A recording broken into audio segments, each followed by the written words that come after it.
제가 아마 대학 다닐 때인 것 같아요. 그때 이제 그 대학 안에는 지금은 아무나 좀 들어가서 뭐 이 복음 전한다든가 뭐 종교 활동을 이렇게 할 수가 없는데, 그때는 뭐 종교 활동을 마음대로 할 수 있는 그런 상황이었습니다. 근데 이제 어떤 사람이 이제 저에게 다가왔는데, 이제 성경을 딱 펼쳐 보이면서 이제 교회를 다니느냐, 그래 이제 교회를 다닌다라고 하니까 구원에 대한 확신이 있느냐, 구원 받았느냐라고 묻는 거예요. 그래서 당연하죠. 제가 구원 받았다고 하니까 무엇 근거로 구원을 받았느냐는 거예요. 그래서 저는 믿음이 있다 하니까 이제 또 하나 질문하는 게, 다윗은 구원을 받았을까, 구원을 받지 않았을까라고 질문을 하는 겁니다. 그래서 제가 당연히 다윗의 혈통을 통하여서 예수 그리스도가 오셨기 때문에 다윗은 구원을 받았다라고 말을 하니까 그 청년인가 좀 그랬어요. 성경책 딱 펴는데 시편을 펴면서 읽으라는 거예요. 이제 읽으니까 그때 이제 시편 몇 절인가 잘 모르겠는데, 다윗이 음부에서 하늘의 하나님을 향하여 기도하되라는 이제 그 성경 구절이 있었습니다. 그러면서 하는 이야기가, 봐라, 다윗이 지금 음부에 있지 않냐, 지금 다윗은 구원받지 못한 거다라고 말을 하는데, 제가 그 순간 정신이 막 혼미해지는 거예요. 자기 말이 아니라 성경을 딱 펼쳐가지고 이 성경에 다윗이 음부는 이제 지옥을 이야기하는 거거든요. 분명히 성경에 기록되어 있으니까, 그 당시에 제가 뭐 신학을 한 것도 아니고, 내가 알고 있기로는 다윗도 구원받았고, 그런데 다윗이 정말 지옥에 갔는가? 그러면서 이제 하는 이야기가, 아, 성경을 정확하게 모르면은 결국 구원에 대한 확신도 없고, 어쩌면은 당신도 구원받았다는 것이 자기만의 위안이요 만족일 수 있다. 그러니까 성경 공부를 해야 된다라는 이야기를 했습니다. 그래서 제가 안 했죠. 안 하고 나서 이제 집에 와서 이게 도대체 무슨 말씀인가 하면서 이제 말씀을 펴보고, 그때 이제 집에 이제 간단한 톰슨 주석 성경이라는 게 있습니다. 밑에 이제 성경 구절에 따른 그 해석과 그 장에 대한 해석을 이렇게 해놓은 말씀이 있는데, 그 다윗이 음부에 갔다, 이 말은 다윗이 죽어가지고 사후에 음부를 간 게 아니라, 지금 다윗이 이 사울 왕에 쫓겨가서 그의 영적 상태가 지금 심히 침체되어 있고 힘들고 어려운 상태를 비유해서 음부라는 단어를 썼는데, 그들은 그걸 딱 가지고 와가지고 표현을 하는 거예요. 그래서 제가 헷갈렸던 게, 그 말씀뿐만 아니라 성경 곳곳에 이렇게 쭉 자기들만의 장절이 있더라고요. 그걸 딱딱 펼쳐가지고 말을 하는데 처음부터 끝까지 다 맞는 거예요. 그래서 그때 제가 무슨 말을 못하고 이제 돌아왔던 적이 있었습니다. 그럼 지금 이 문제가 도대체 무슨 문제일까요? 성경의 전체 맥락을 보고, 뭐 성경뿐이겠습니까? 우리가 말을 할 때도 말 전체, 또 모든 사건도 전체를 딱 보고 이야기를 해야 되는데, 만약에 요셉이 노예로 간 그 상태를 보고, 봐라, 요셉은 쫑알쫑알 하다가 저런 고통과 고난을 당한다라고 해석하면은 어이없는 일이죠. 또 지금 가짜 뉴스가 얼마나 많이 나오고 있습니까? 그런 부분들을 하나를 딱 가지고 마치 전체인 양 이야기를 해버리면은 결국은 진실이 왜곡되어진다는 거예요. 그래서 지금 이 많은 이단들이 성경 말씀을 조작하고 있습니다. 그럼 조작은 영적인 큰 범죄예요. 이는 우리가 신앙생활을 할 때도, 여러분들이 올바른 신앙생활을 하려면은 결국 중요한 일들, 또는 여러분이 신앙과 관계되어진 여러 가지 부분에 있어서 이런저런 이야기들을 뭐 참고할 수 있습니다. 근데 중요한 것은, 여러분이 결정을 내릴 때에는 목회자와 함께 상의를 하는 것이 참 좋습니다.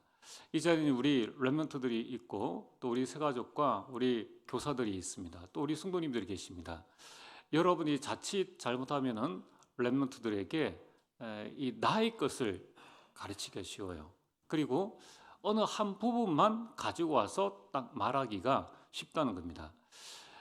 지금 이제 우리 교단을 보고 이단이라고 이렇게 이야기를 하는 부분이 있는데, 그 부분이 이제 왜 그렇게 되어졌느냐 하면은, 한 가지를 딱 가지고 와서 말을 하니까 이단이라고 이야기를 하는 거예요. 얼마나 참 이게 억울한 일입니까? 어, 여러분 이처럼 우리가 신앙생활할 때에 참 중요한 부분들을 여러분이 가지고 신앙생활을 이렇게 하셔야 됩니다. 마태복음 11장 28절에 수고하고 무거운 짐진 자들아 다 내게로 오라 내가 너희를 쉬게 하리라. 신앙생활은 쉬운 거예요. 신앙생활은 쉬운 겁니다. 어렵다면은 한번 점검을 해봐야 됩니다. 지금 우리 예배는 큰 축복입니다. 오늘 성경 마지막에 말씀하셨죠? 이 백성은 내가 나를 위하여 지었나니 나를 찬송하게 하려 함이니라. 여러분 우리가 올바른 예배는 뭡니까? 하나님 앞에 내가 구원에 대한 감사와 기쁨과 감격을 가지고 하나님 앞에 찬송을 드리는 것. 그리고 여러분 찬송을 드릴 때는 찬송을 드려야 됩니다. 그리고 하나님 앞에 이 찬송이라는 것은 곡조 있는 기도예요. 그 마음을 다해서 우리가 함께 하나님의 말씀 이 가사와 함께 우리가 찬송을 하고 또 대표 기도하시는 우리 장로님과 함께 우리 마음을 모아서 우리 하나님께 기도하고 그리고 우리 마음을 모아서 하나님 앞에 헌금을 드리고 그때에 하나님께서 우리에게 말씀을 주시지 않습니까? 그래서 여러분들이 이 말씀을 딱 붙잡고 세 가지를 하시면 됩니다. 하나님께서 여러분들에게 말씀을 주실 때에는 나에게 주시는 말씀이 있어요. 그걸 보고 레마라고 합니다. 그 말씀을 한 문장 또는 한 단어 또 나에게 주시는 말씀을 딱 붙잡으시면 됩니다. 그리고 두 번째는 이 말씀을 붙잡고 내가 어떻게 기도할 것인가. 이 말씀 붙잡고 기도할 때 하나님은 그 기도를 통해서 내 마음과 생각을 지키시고 내 마음과 생각으로 인도를 해주세요. 인도를 해주십니다. 그래서 말씀 붙잡고 기도 생활하는 사람의 그 생활이 남들 보기에 상식 이하다라고 할 때는 틀린 겁니다. 아무리 그 사람이 내가 믿음이 좋고 내가 바른 것을 말을 한다라고 해도 그거는 틀린 거예요. 그래서 반드시 잘 상의를 해야 됩니다. 그리고 나서 이 하나님의 말씀을 들을 때에 우리 마음이 감동이 옵니다.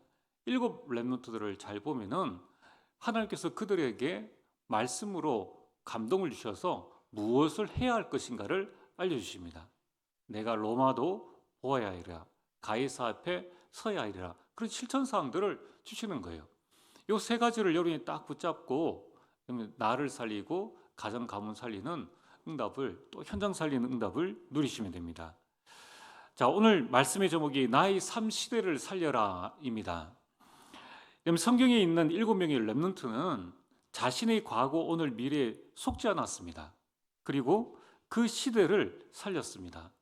자, 어떻게 하면 여러분도 과거, 오늘, 미래에 속지 않고 시대를 또 현장을 살릴 수 있을까요? 먼저 서론으로 오늘 이사야서 43장 18절에 보면은 너희는 이전 일을 기억하지 말라라고 말씀을 하셨는데 먼저 우리가 서론으로 우리는 뭘 해야 되는가 하면은 이전 일을 기억을 해야 합니다. 자, 여러분이 아침에 거울을 보시면은 어떤 생각이 드십니까? 여러분 거울을 딱 보시면서 어떤 생각이 이렇게 드십니까? 이 정도 보면 괜찮지라고 이제 생각을 하실 수도 있어요. 또 여러분들이 어떤 일을 무난히 잘 해냈을 때 어떤 기분이 드십니까? 우리 렘넌트들이 시험을 쳤습니다. 좀 잘 친 것 같아요. 우리가 어떤 사업 프로젝트를 하나 땄는데 좀 수익이 잘 날 것 같습니다. 그런 일이 잘 될 때 드는 기분은 내가 일 좀 하는가 보다. 세상 살기가 참 살만하네. 이제 이런 생각이 들기도 합니다. 자, 여러분들이 만약에 그런 생각이 든다면 하나님께 감사를 해야 됩니다. 그러나 그 감사만으로 끝나면 안 되죠. 여러분 반드시 이전 일을 한번 기억해 보시길 바랍니다. 또 여러분들이 나 자신을 볼 때에 또 일이 잘 안 될 때에 나는 왜 이래? 나는 안 되는가 보다. 일이 잘 안 풀린다라고 할 때에 여러분들이 이전 일을 한번 생각해 보시길 바랍니다. 어떤 이전 일입니까? 구원받기 이전에 나는 어떤 사람이었는가? 구원받기 이전에 나는 어떤 사람이었는가를 한번 생각해 보시라는 거예요. 자, 첫 번째로 이런 구원 이전의 여러분의 과거는 에베소서 2장 1절입니다. 그는 허물과 죄로 죽었던 너희를 살리셨도다. 이러면 구원 이전에 여러분들의 과거는 허물과 죄로 영적 죽음의 상태라는 거예요. 하나님과 영적인 단절 상태입니다. 그래서 어떻게 되어졌습니까? 나와 아무 상관없이 저주와 재앙 속에 살아온 것입니다. 자, 그래서 오늘 구원 이전에 여러분의 과거를 한번 기억을 하라. 지금 구원 이후에 내가 왜 잘 안 될까? 나는 왜 이 모양이야? 라고 여러분이 생각이 드신다면, 또는 일이 잘 되네 라고 생각될 때에 가장 먼저 해야 될 것은 늘 십자가 앞에서 나를 세워놓는 시간을 가져야 됩니다. 구원 이전에 나는 어떤 상태였는가? 구원 이전에 우리는 저주와 재앙의 상태였습니다. 두 번째는 구원 이전의 나의 오늘은 에베소서 2장 2절입니다. 그때의 너희는 그 가운데서 행하여 이 세상 풍조를 따르고 공중의 권세 잡은 자를 따랐으니 곧 지금 불순종의 아들들 가운데서 역사하는 영이라. 공중 권세 잡은 자에게 붙잡혔다는 거예요.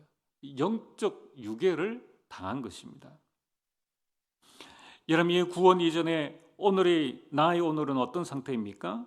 살아있으나 죽은 자와 같은 상태라는 거예요. 그래서 살아있는 것이 고통의 연속입니다. 여러분, 지금 구원받지 못한 그들의 오늘을 한번 살펴보십시오. 아무리 잘 살아도 마음속 깊이 이 무언가 모를 허무와 공허함과 마음의 빈자리가 자리 잡고 있습니다. 이것을 채울 길이 없는 거예요. 여러분, 이것은 성공을 향해서 달려갈 때는 모릅니다. 근데 무언가 자리를 잡고 나면은 이제 어떻게 해야 되지? 무엇을 해야 되지? 이러한 생각이 든다는 것입니다. 그때부터 방황하게 됩니다. 그래서 마음과 생각이 분열되어집니다. 그러니까 무언가에 집착하게 됩니다. 마음과 생각 둘 곳이 필요하다는 거예요. 그래서 그 마음과 생각을 붙잡기 위해서 술에 빠지고 도박을 하게 되고 심지어는 마약에까지 손을 대는 겁니다. 여러분, 성공할 때까지는 아무도 모릅니다. 근데 성공하고 난 다음에 오는 이 오늘이나 그러다 보니까 결국은 중독이 되어집니다. 여러분, 이것이 사탄의 전략입니다. 요한복음 10장 10절에 도둑이 오는 것은 도둑질하고 죽이고 멸망시키려는 것뿐이요. 몸부림칠 때는 그냥 나 가만히 놔둡니다. 왜냐하면 몸부림 자체가 고통이니까. 그러나 성공 이후에 사단이 그때에 마음속에 이 허무와 공허함과 그 마음의 빈자리를 발견하게 해서 단순에 무너뜨린다는 것입니다. 여러분, 중요한 것은 이 사탄의 눈이 보이지 않는다는 거예요. 그래서 100이면 100 다 속는다는 것입니다. 구원 이전의 나의 오늘은 고통의 연속입니다. 여러분, 세 번째로 우리가 이전 일 무엇을 기억해야 됩니까? 구원 이전에 그럼 나의 미래는 희망이 있었습니까? 아닙니다. 에베소서 2장 3절에 전에는 우리도 다 그 가운데에서 우리 육체의 욕심을 따라 지내며 육체와 마음이 원하는 것을 하여 다른 이들과 같이 본질상 진노의 자녀에 있더니, 본질상 진노받을 수밖에 없는 자녀가 되었습니다. 어떤 진노입니까? 로마서 6장 23절 죄의 삭은 사망이에요. 여러분, 우리는 살아있는 것 같지만은 그러나 우리는 시한부 인생입니다. 암 걸린 자의 시한부 인생이나 우리 살아있는 인생이나 기간의 차이지 똑같은 시한부 인생이라는 거예요. 이런 인생의 끝은 결국 사망입니다. 그 죽음 뒤에는 히브리서 9장 27절 심판이 기다리고 있습니다. 그 심판의 결과는 영락없는 지옥행입니다. 죄 문제를 해결하지 못했으니 당연한 것입니다. 그래서 구원 이전의 나의 미래는 심판과 지옥이 기다리고 있었습니다. 여러분, 구원 이전에 우리의 과거, 오늘, 미래는 단 한 구절입니다. 창세기 1장 2절 혼돈과 공허와 흑암에 붙잡힌 삶이었습니다. 그런데 우리가 아직 죄인 되었을 때에 내 힘과 내 노력과 정성과 열심과 내 지식으로 도저히 해결할 수 없는 그 원죄와 사단과 지옥 문제를 예수님께서 십자가에 못 박히심으로 완전히 해결하셨습니다. 요한복음 19장 30절에 예수 그리스도께서 다 이루신 것입니다. 여러분, 지금의 여러분 한번 보시기 바랍니다. 지금 오늘 이 자리에 여러분들이 앉아 있습니다. 이것은 어떤 결과입니까? 내 힘과 내 노력입니까? 아닙니다. 고린도전서 15장 10절에 나의 나된 것은 하나님의 은혜입니다. 오늘 여러분들이 이 자리에 앉아 있는 것은 하나님의 은혜라는 거예요. 우리는 예수 그리스도 아니면 이 자리에 설 수 없는 사람입니다. 하나님의 은혜 아니면 살 수 없는 사람인 거예요. 여러분, 우리가 단 몇 분만 숨을 쉬지 못해도 이 땅에서 생명을 잃게 됩니다. 좀 호흡하는 것뿐만 아니라 만약에 이 나와 전 세계에 하나님의 은혜가 단 1분이라도 임하지 않는다면 이 세상은 바로 지옥이 되어집니다. 사단이 모든 사람들의 마음과 생각을 붙잡아서 여러분들 어떤 일들이 일어나겠습니까? 평화를 유지하려고 그래도 이것을 깨려고 하는 사람들이 일어나는데, 만약에 온 세상에 하나님의 은혜가 임하지 아니하고 우리 자신들이 사단이 다스리는 그 상태가 되어지면은 요한복음 10장 10절 결국 멸망은 곧 온다는 것입니다. 그래서 우리는 아무리 못나도 하나님의 은혜 받은 자요, 우리는 아무리 부족해도 하나님의 은혜 받은 자입니다. 여러분들이 아무리 잘못해도 지금 이 자리에 계신 여러분들은 하나님의 은혜를 받은 자입니다.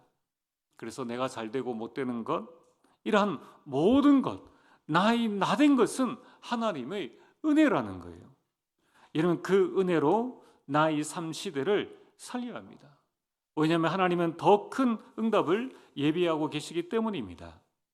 그래서 오늘 본론입니다. 오늘 이사야서 43장 또 18절에 보면은 옛날 일을 생각하지 말라라고 말씀하고 있습니다. 그러면서 19절에 보면은 보라, 내가 새 일을 행할 것이다. 오늘 여러분들이 나의 삶 시대를 살리려면은 우리는 먼저 나의 옛날 일을 생각하고 하나님이 행하시는 새 일을 보아야 합니다. 우리 옛날 일을 한번 생각해 보시길 바랍니다. 구원받고 난 이후에도 내가 잘한 일이 있고 잘못한 일도 있습니다. 그럼 잘한 일이 많을까요? 잘못한 일이 많을까요? 우리가 말씀대로 산 날이 많습니까? 말씀대로 살지 못한 날이 많습니까? 여러분, 이제는 그 잘한 일, 잘못한 일을 생각하지 말고 하나님이 행하시는 새 일을 보라는 것입니다. 여러분, 지금 하나님은 여러분들이 어떤 상황에 있든지, 여러분이 잘한 일이 있든지 잘못한 일이 있든지 그것과 관계없이 하나님은 여러분들에게 새 일을 행하시기를 원하신다는 겁니다. 그 하나님은 어떤 하나님이십니까? 광야에 길을 내는 분이십니다. 하나님은 사막에 강을 내시는 분이십니다. 하나님은 전지전능한 하나님이십니다. 또한 20절에 보면은 하나님은 광야의 물을 사막의 강들을 내어 하나님의 백성, 하나님이 택한 자에게 마시게 하신다는 거예요. 그래서 하나님은 우리의 목마름과 갈증을 없애주십니다. 이사야에게 말씀하신 그 하나님은 지금도 우리에게 새 일을 행하고 계십니다. 하나님은 지금 내게 역사하고 계신다는 거예요. 그래서 하나님께서 행하시는 새 일을 보면서 나를 살려야 합니다. 여러분, 우리는 다 과거가 있습니다. 또 지금 오늘을 살아가고 있습니다. 또 미래가 있습니다. 어떻게 하면은 나의 삶 시대를 살릴 수 있습니까? 오늘 본론 첫 번째로 나의 과거를 최고의 발판으로 삼게 되기를 주의 이름으로 축복합니다. 창세기 45장 4절에서 8절에 보면은 이 요셉의 고백이 나옵니다. 여러분, 요셉은 형들의 시기를 받았습니다.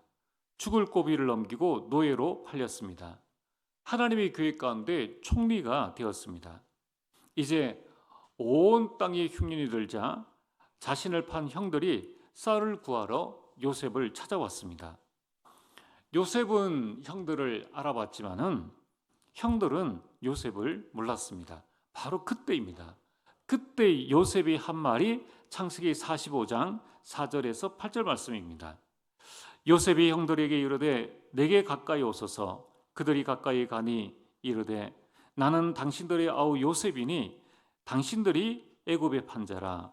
당신들이 나를 이곳에 팔았다고 해서 근심하지 마소서. 한탄하지 마소서. 하나님이 생명을 구원하시려고 나를 당신들보다 먼저 보내셨나이다. 참 요셉의 이 고백은 언제나 읽어봐도 우리에게 많은 것을 깨닫게 합니다. 여러분, 요셉은 파란만장한 인생을 살았습니다. 하지만 요셉에게 과거는 상처나 걸림돌이 아니라 총리의 발판이 된 것입니다. 오늘 여러분들은 여러분이 모든 과거 문제, 상처를 최고의 발판으로 삼게 되기를 바랍니다. 로마서 8장 28절에 우리가 알거니와 하나님을 사랑하는 자 곧 그의 뜻대로 부르심을 입은 자들에게는 모든 것이 합력하여 선을 이루느니라.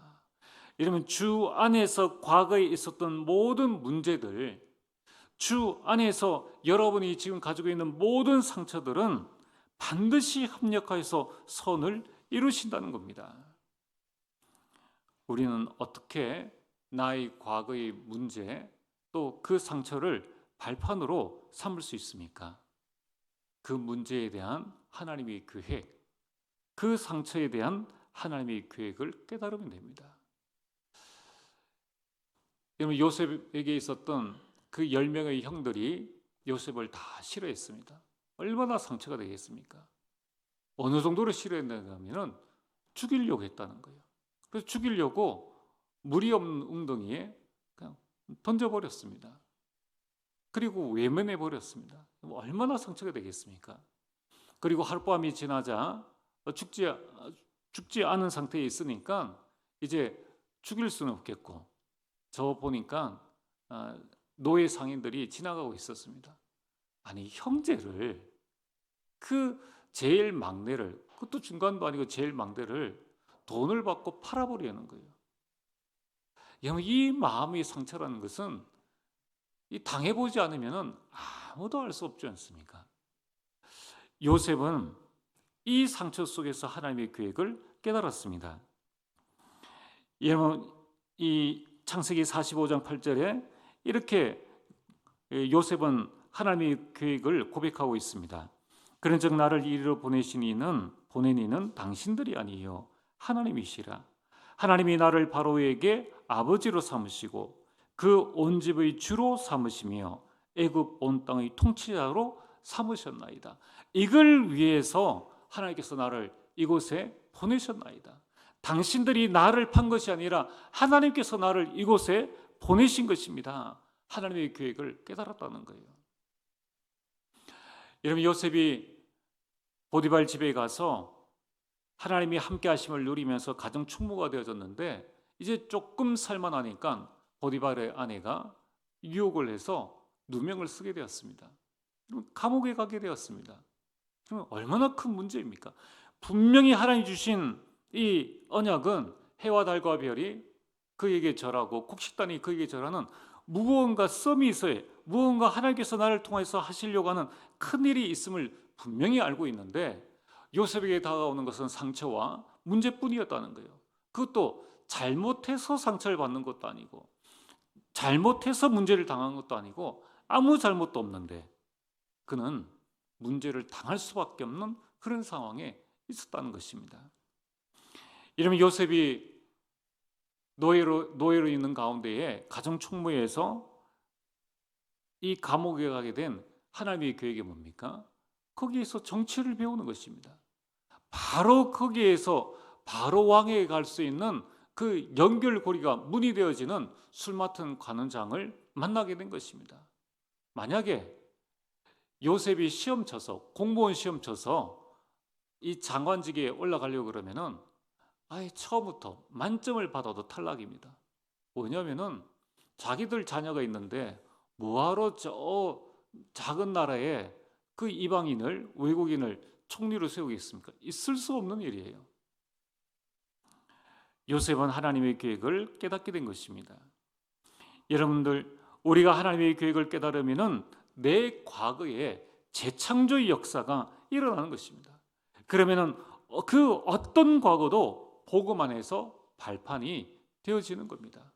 여러분, 우리가 요셉을 보지 않습니까? 팔린 것도 발판이요. 여러분들, 감옥에 간 것도 결국은 총리가 되기 위한 발판이었음을 우리는 알게 됩니다. 오늘 본론 두 번째입니다. 나의 오늘을 여러분 최고의 누림으로 삼게 되기를 바랍니다. 다윗은 왕과 군대에 쫓기는 인생을 살았습니다. 여러분, 쫓기는 인생을 사신 분 계십니까? 혹시 내가 살인을 저질러 가지고 쫓기는 분 계시면 회개하시길 바랍니다. 여러분, 자수하시면 돼요. 그런데 우리가 시간에 쫓기고 아침에 좀 늦게 일어나서 막 버스를 타려고 그러는데 이제 내가 준비할 시간은 없고, 또 회사를 가려고 하는데 차가 자꾸 막히고, 여러분들, 또 우리가 경제에 쫓기는 인생, 뭔가 지금 이 빨리 카드 빚을 이렇게 막아야 되는데 제 경제가 없습니다. 여러분, 이러한 쫓기는 인생은 얼마나 애간장을 태우는지 모릅니다. 여러분, 우리가 조금 시간에 쫓기고 조금 업무에 쫓기고 우리가 조금 경제에 쫓기는데도 우리는 많은 스트레스를 받지 않습니까? 하물며 여러분, 이 지금 다윗이 쫓기고 있는데 다윗을 쫓는 사람은 왕입니다. 아무도 막을 사람이 없는 거예요.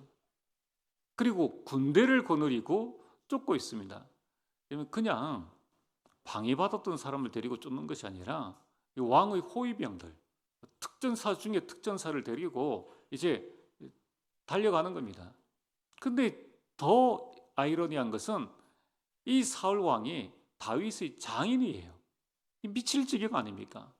장인이 지금 군대를 거느리고 사위를 죽이려고. 무엇을 잘못했습니까? 잘못한 건 아무것도 없습니다. 다윗은 골리앗을 꺾었을 뿐입니다. 골리앗을 꺾고 돌아오는 중에 여인들이 나와서 사울은 천천히요, 다윗은 만만히요. 여자의 입이 이게 문제죠.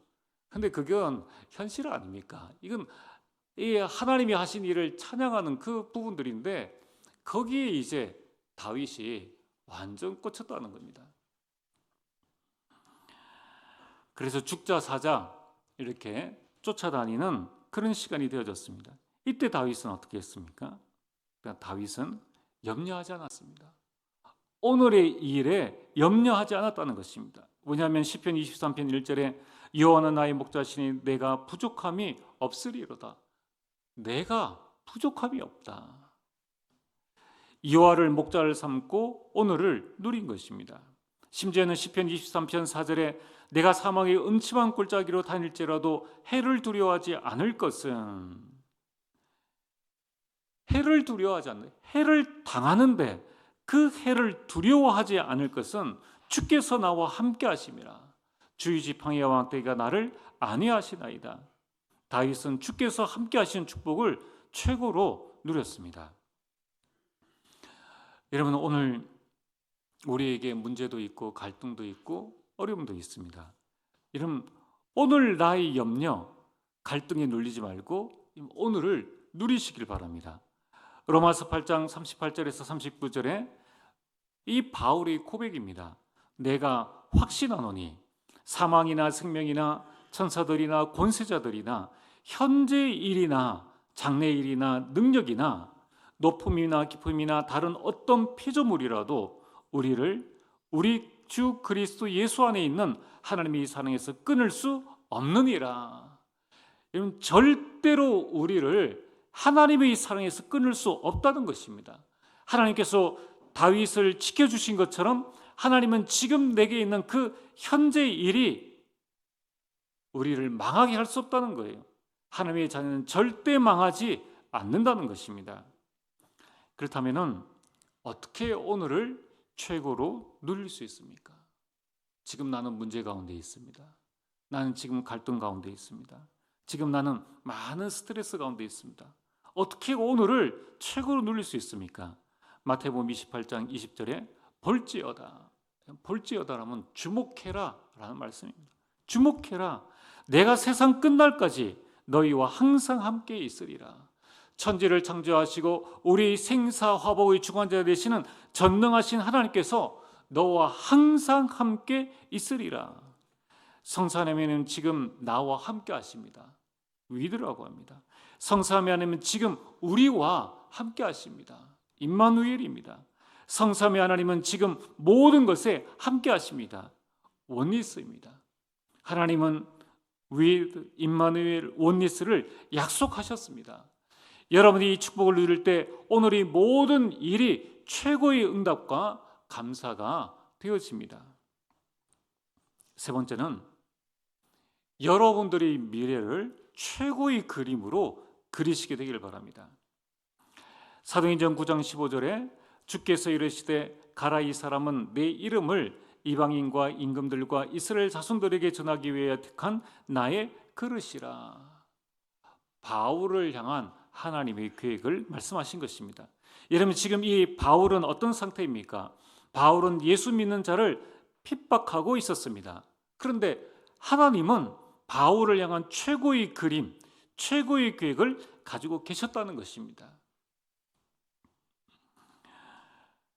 여러분, 바울은 이 복음 운동하면서 죽음의 위기를 수없이 만났습니다.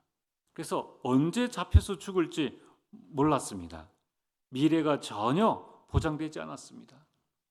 하지만 바울은 미래를 두려워하거나 불안해하지 않았습니다. 왜냐하면 미래에 주시는 하나님의 말씀이 그에게 임했다는 것입니다. 사도행전 23장 1절에서 11절에 이 말씀은 바울이 이 복음을 전하다가 감옥에 갇혔습니다. 바울을 죽이는 자들이 이 법정에 신문을 했습니다. 바울의 미래는 불안했습니다. 복음 전한 것 외에는 아무런 잘못이 없었습니다. 그때에 사도행전 23장 11절에 그날 밤에 주의 말씀이 바울에게 임한 것입니다. 이러면 사도행전 27장 1절에서 26절에 바울이 배를 타고 로마로 이송되는 중이었습니다. 큰 풍랑을 만났습니다. 선장도, 선주도, 선원도, 사공도 도저히 해결할 수 없는 풍랑을 만난 것입니다. 가지고 있는 모든 짐을 다 바다에 던져버렸습니다. 사공들은 두려운 나머지 도망치려 했습니다. 모두가 불안해하고 두려웠는데 단 한 사람, 바울은 흔들리지 않았습니다.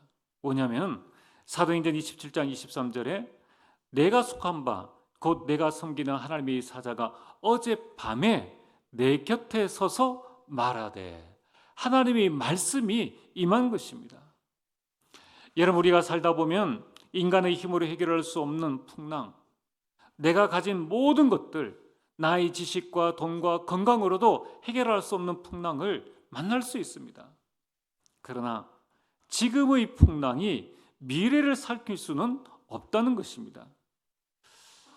많은 사람들은 있지도 않는 그 미래에 대한 불안으로 두려워하고 있습니다. 여러분들은 구원받은 하나님의 자녀입니다. 지금 어떤 풍랑이 일어난다 할지라도 그 풍랑이 나의 미래를 삼킬 수는 없다는 것입니다. 지금 바울은 풍랑을 만났습니다. 모든 사람들은 미래가 없다고 생각했습니다. 그러나 바울은 미래에 대한 불신앙과 불안을 버렸습니다. 그리고 그 미래를 최고의 그림으로 그렸습니다. 사도행전 19장 21절 내가 후에 로마도 보아야 하리라. 사도행전 23장 11절 내가 예루살렘에서 나의 일을 증언한 것 같이 로마에서도 증언하여야 하리라. 사도행전 27장 24절에 내가 가이사 앞에 서야 하리라. 하나님께서 미래에 주신 그 말씀을 이 바울은 굳게 붙잡고 미래에 대한 불안과 불신앙을 버렸다는 것입니다. 여러분, 바울뿐이겠습니까? 오늘 하나님은 여러분 한 사람 한 사람을 향한 최고의 계획을 가지고 계신다는 것입니다. 그래서 오늘 여러분들이 지금의 나, 과거의 나를, 또 지금의 일, 과거의 일들을 바라보면서 미래에 대한 불안과 불신앙 속에 빠질 필요는 전혀 없다는 것입니다. 자, 그렇다면은 우리는 어떻게 나의 미래를, 가보지도 않은 이 미래를 최고의 그림으로, 그리고 최고의 하나님의 계획으로 바꿀 수 있겠습니까? 시편 119편 105절에 하나님의 말씀이 나에게 임하고 하나님의 말씀의 인도를 받으면 됩니다. 주의 말씀은 내 발의 등이요 내 길의 빛이니이다. 여러분, 이렇게 하나님의 말씀의 인도를 받을 때에 나의 미래를 미리 보게 됩니다. 그리고 그 미래를 붙잡게 된다는 거예요. 바울은 이 미래를 말씀을 통해서 미리 보게 되고 그 말씀을 붙잡았기 때문에 오늘의 풍랑 가운데에서 미래에 대한 큰 그림을 그릴 수 있었다는 것입니다. 여러분, 우리의 삶은 오늘로 끝나는 것이 아닙니다. 여러분, 우리의 삶에 하나님이 주신 말씀을 붙잡고 있을 때에 그 말씀이 나의 다음 세대에도 전달되어지고 그 말씀이 나의 미래에도 이루어진다는 것입니다. 아브라함이 붙잡았던 그 말씀은 아브라함 당대뿐만 아니라 그 다음 이삭의 시대에, 그리고 그 다음 야곱의 시대에, 그 다음 요셉의 시대에까지 그 말씀이 성취되어진 것을 보게 됩니다. 그래서 여러분들이 예배 시간에 올바른 하나님의 말씀을 붙잡아야 하는 것입니다. 오늘 결론입니다. 오늘 이 자리에는 우리 새가족들, 또 우리 성도님들, 또 우리 렘넌트들과 중직자, 또 예배 중직자들이 계십니다. 여러분의 과거는 세계복음화의 작품입니다. 여러분들이 오늘과 미래 역시 세계복음의 작품이 될 것입니다. 고린도후서 5장 17절에 그런 중 누구든지 그리스도 안에 있으면 새로운 피조물이라 이전 것은 지나갔으니 보라 새 것이 되었도다. 지금부터 여러분들이 나의 과거, 오늘, 미래에 주시는 언약을 붙잡게 되길 바랍니다. 그리고 오늘 그 언약 안에서 나의 과거, 오늘, 미래 속에서 그 비전을 품고 꿈을 가지시길 바랍니다.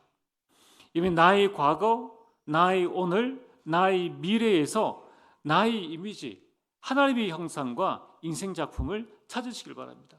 반드시 여러분의 과거, 오늘, 미래 속에 하나님이 주시는 언약이 있고요, 비전이 있고 꿈이 있습니다. 그리고 하나님께서 주시는 여러분들의 이미지, 어떤 사람이 되어질 것인가, 그리고 하나님께서 여러분의 과거, 오늘, 미래 속에서 여러분이 주시는 인생 작품이 있다는 겁니다. 그것을 찾아야 합니다. 나의 과거, 오늘, 미래는 여러분들의 증거거리가 되었습니다. 여러분들의 과거, 오늘, 미래는 나를 증인으로 세우는 길이 되었습니다. 이사야서 43장 21절에 이 백성은 나를 위하여 지었나니 나를 찬송하게 하려 함이니라. 하나님은 여러분들이 과거, 미래, 오늘, 미래를 통해서 찬송을 받으실 것입니다. 찬송가 288장에 이것이 나의 간증이요 이것이 나의 찬송일세. 이것이 뭡니까? 여러분들이 과거, 오늘, 미래라는 것입니다. 여러분의 과거의 상처와 문제, 오늘의 염려와 걱정, 미래의 불안과 두려움은 간증으로 바뀔 것입니다. 그것은 세계복음화의 작품이 될 것입니다. 그리고 하나님께 영광과 찬송을 돌리게 될 것입니다. 이 언약을 붙잡고 나의 삶 시대를 살리는 참된 주역으로 소개되기를 주의 이름으로 축복합니다. 전능하신 아버지 하나님, 참으로 감사를 드립니다. 구원받기 이전에 나의 과거, 오늘, 미래를 기억하며 이제 하나님께서 행하실 그 일을 바라보며 예수 그리스도 안에서 나의 과거를, 하나님께서 우리에게 주신 나의 과거를 최고의 발판으로, 나의 오늘을 최고의 누림으로, 나의 미래를 최고의 그림으로 그려 세계복음화의 작품을 만드는 우리 귀한 주의 백성들 될 수 있도록 역사하여 주옵소서. 예수님 이름으로 기도리옵나이다. 아멘.